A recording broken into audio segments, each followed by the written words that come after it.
Well, greetings and hello there, golf addicts, and welcome to another edition of the Fantasy Golf Sommelier. And this week we are at the RBC Heritage in Hilton Head Island, South Carolina. It is a fantastic, beautiful place, and we got a great course at Harbour Town this week. I think it's going to provide for a difficult test.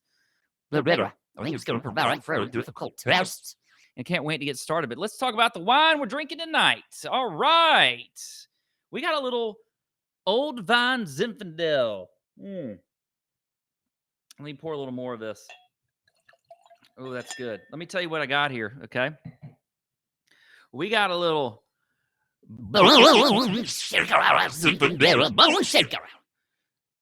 Zinfandel. You know, some people, when they think about Old Vine Zinfandel or Zinfandel in general, they think of the white Zinfandel, the Sutter Home that you get at the gas station. That's not what we have here, folks, okay? So we're going to talk a little bit more about what I'm tasting here, you know, what some of the tasting notes are, and maybe a little information about Old Vine Zinfandel that you didn't know.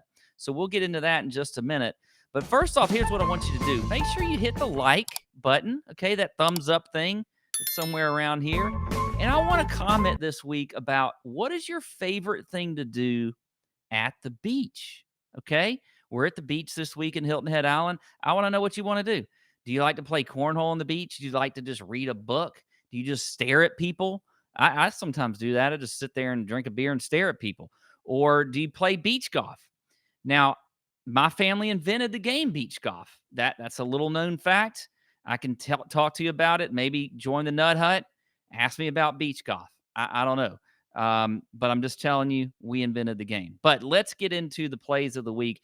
And I'm going to start with the wine by the glass play of the week. Okay. Now, this is the one that I can take the over, I can take the under, whatever I want to do. It's by the glass. All right. And I'm going to take Tommy Fleetwood, the under on 4.5 strokes on hole number 5 this week. Okay. If you look at the last couple times that Tommy Fleetwood has played this tournament, he missed the cut last year, but some might not remember this. He played terrible the first day. I think he shot 76, 77, but then he shot 65 the second day and just barely missed the cut by 1. And he was under on hole number 5. He had a birdie on hole number 5 one of the 2 days, okay? Before that, all right? In 2019, he finished top 25, all right? Out of the 4 rounds that he played, he had a birdie on this hole, number 5, 3 times, all right? So literally 4 of the 6 times he has played this golf hole, he has made a birdie. I like that trend to continue on Thursday this week in Prize Picks. I'm going to take the under on 4.5 for Tommy Fleetwood, all right? Okay. Let me talk to you a little bit about this Old Vine Zinfandel. Let's talk about some facts here on the Old Vine, all right? You know, it's actually one of the oldest grapes in California. Does that surprise you that it's old? But it's one of the first ones that came here. Actually, I think some gold rush people came in and just planted some of this grape. It's good. It's good. So it's really old. But it ages gracefully, kind of like me.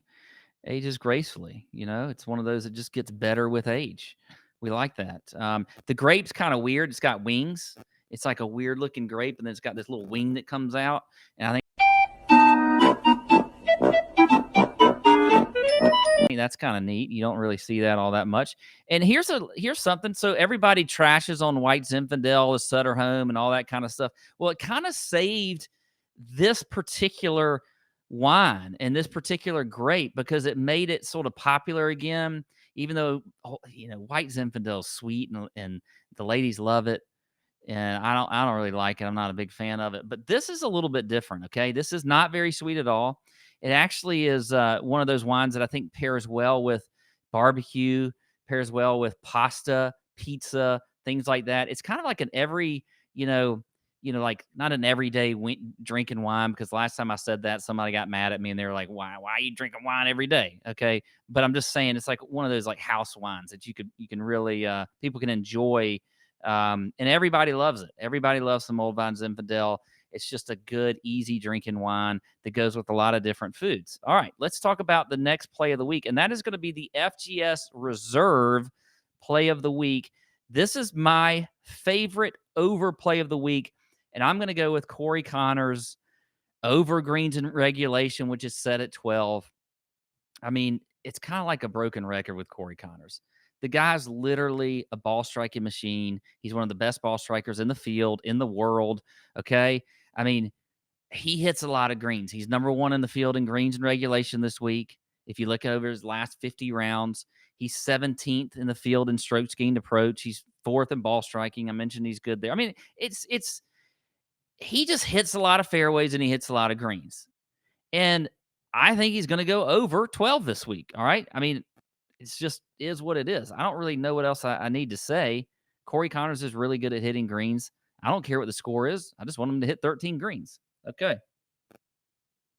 A few tasting notes on this wine. It's got a vibrant kind of ruby red color to it. It's got a lot of like blackberry taste to it. Some spice in there, which I like. I like a little spice in the wine. You get that from this sort of a warm spice. I don't know if it's like a nutmeg or something like that, but there's something spicy in there that I like. But it's just real smooth, you know? It's like drinking some butter toast or something. I don't know. It's just really smooth. So let's move on to the next play of the week, and that is going to be the Pop the Cork play, Mr. Colin Morikawa, who is now the number 2 ranked player in the world after last week at the Masters, where he finished extremely strong with a top 5 finish, holing out on 18 along with Rory at the Masters. I mean, just a great week for Colin Morikawa. And look, this guy he's just like Corey Connors, one of the best ball strikers in the world, one of the best iron players. I like the over on greens in regulation for him. It's at 12.5. That's the highest one on the board. I don't care. I do not care. This guy hits a lot of greens. I mean, if he, I mean, 12 if it's 12, who cares? I still think he's still got to hit 13. I don't care if the 12.5, whatever. I think he's going to go over 12.5 greens in regulation. Here's another thing I also like. Under on 68.5 total strokes in day one. This is a par 71. So all he's got to do is go 3 under. I think he can do that. I think he gets off to a good start on day one. So I think Colin Morikawa hits the under on 68.5. And we're going to be thanking him, and we're going to be celebrating with some wine. That wine we talking about, Old Vine Zinfandel. All